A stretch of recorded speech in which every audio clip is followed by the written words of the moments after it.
حضور نے کہا لا فضل لعربی علی عجمی ولا لعجمی علی عربی، عجمی کو بھی کسی عجمی کو کسی عربی پر کوئی فضیلت نہیں،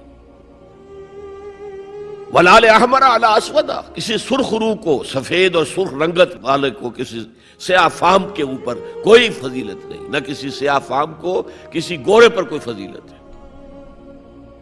میں نے شروع میں جب